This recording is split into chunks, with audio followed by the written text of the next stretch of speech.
I'm not a vegan. I'm not even a vegetarian. I don't like rules. It's been a problem in my life. I'm all for cutting down on how much meat I eat and how much meat we eat as a society. I generally think that's a positive thing. You see, I was raised by hippies. There were a lot, and I mean a lot, of veggie burgers in my childhood. My mom also used to feed me a lot of cold unseasoned tofu, but that's a story for another day. These were not the kind of modern veggie burgers that we see now, where science has tried to recreate the texture and taste and blood, weird, of meat. Some of those products are all right. Not really ragging on them. And I do think that to some degree they have a good purpose, but generally they're just kind of a different vibe. I think because of my childhood, I actually have this huge soft spot for the kind of old school, like, health food store, co-op veggie burgers that are mashed up vegetables with nuts and seeds. Let me know in the comments below if you experienced this in your childhood. I'm pretty sure that I'm not the only one, but I'm also pretty sure that this isn't going to be a large population. Anyway, every so often I get a real big hankering for one of these burgers, and I've developed probably a couple of different veggie burger recipes over the years, but I do love this one, especially in the winter when squash is still in season. Now you'll have to bear with me because I went through my extremely official recipe notebook that is not organized in any particular way. I found this recipe I wrote down for butternut veggie burgers, and some of the measurements are very specific, like 303 grams. And some of them are not, like it just says chia seeds, like how many chia seeds. I could have sworn I had a more specific recipe here. This is what it looks like. So I'm gonna use this as a springboard, but I'm basically gonna have to recreate this recipe from scratch, untested, and I hope it comes out. Spoiler alert, I made a very specific trip to the store to buy mushrooms for this recipe and then promptly forgot to include them in the recipe. But it turned out pretty tasty anyway. I'm using some frozen squash puree that I made in the pumpkin puree video back in the fall. Everybody must think I'm like obsessed with squash. Feel free to roast up any kind of squash, pumpkin, sweet potato, whatever you want, and just mash it up with a potato masher. You really actually don't need puree in this recipe. In fact, it might be better to not have that. But this is what I had, taking up space in my freezer, and since I'm clearly never gonna make that pumpkin pie that I was dreaming about 3 months ago, I needed to get it out of my way. To the recipe. In a bowl, mash up a can of beans with the liquid drained out. I'm using white beans, but feel free to substitute chickpeas or black beans or pinto beans, or whatever kind of legume strikes your fancy. Go with that. This is a pretty forgiving recipe, and it's very easy to swap things in and out of it. Add your roasted squash, roughly 2 cups. A tablespoon of chia seeds is what I decided to go with. And mix this all up. The chia seeds will act as a binder, kind of like an egg. 2 to 3 tablespoons of sunflower seeds, a clove or 2 or 3 of grated garlic. I need like a shirt with grated garlic on it.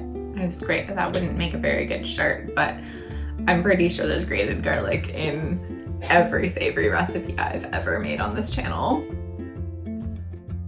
1 to 2 finely chopped scallions, chickpea flour or another high protein flour as needed for extra binding.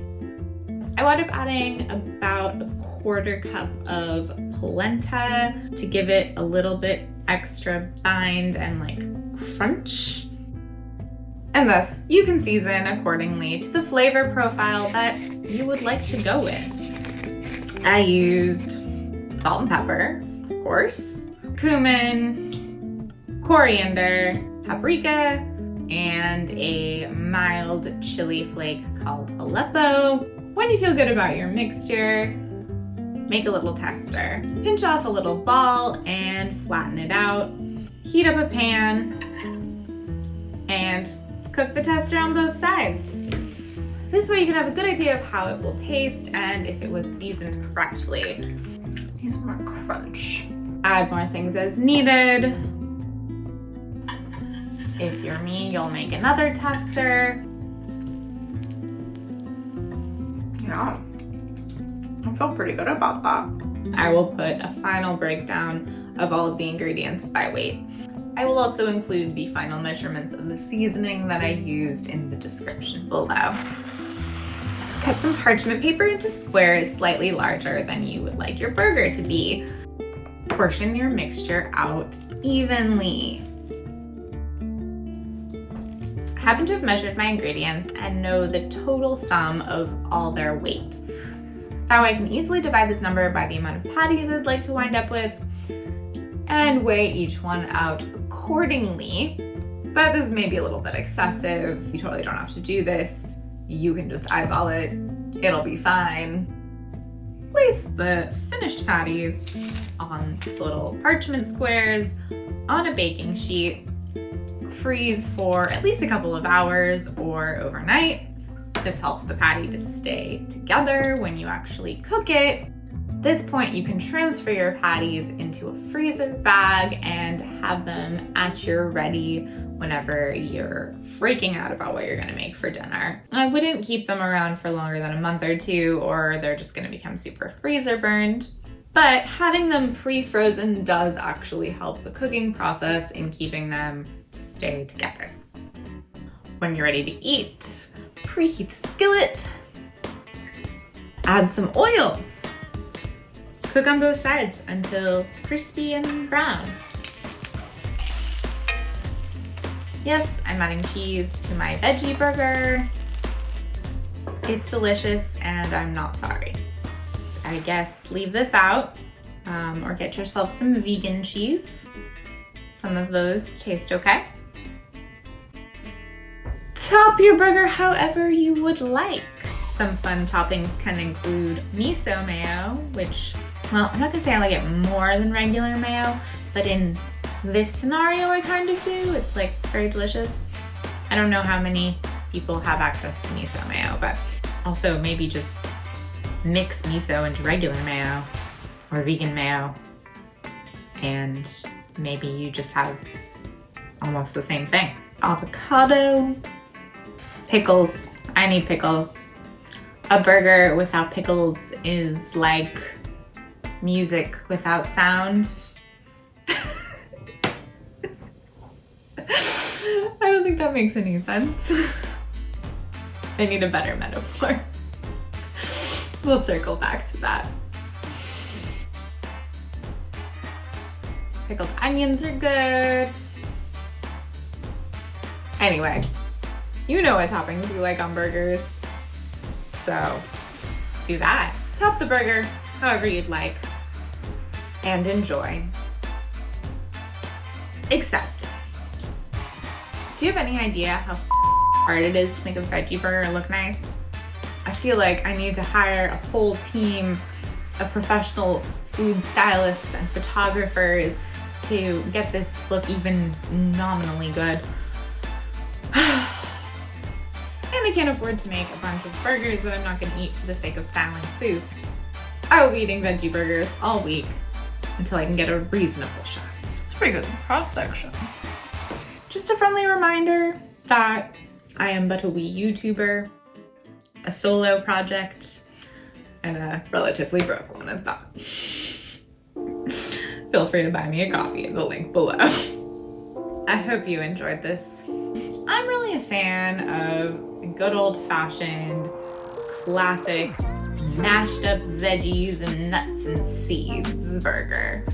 I mean, there's a lot you could do here. If you wanted to substitute the white beans for black beans, and you add a little like Mexican oregano and some lime and some like cumin, but not the coriander and not the paprika, and maybe more heat, like chopped up jalapenos, and then you put like white onion and avocado and like salsa. You can have like more of a Mexican inspired. If you substitute the white beans for chickpeas and add some like garam masala, some ginger, you have kind of more like an Indian inspired burger.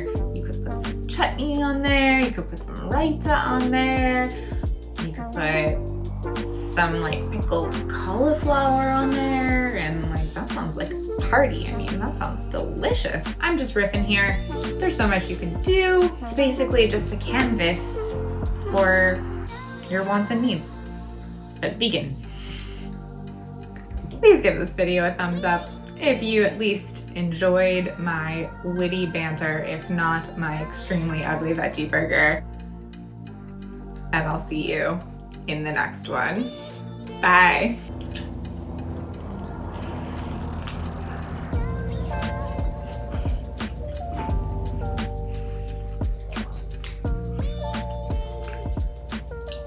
Yum.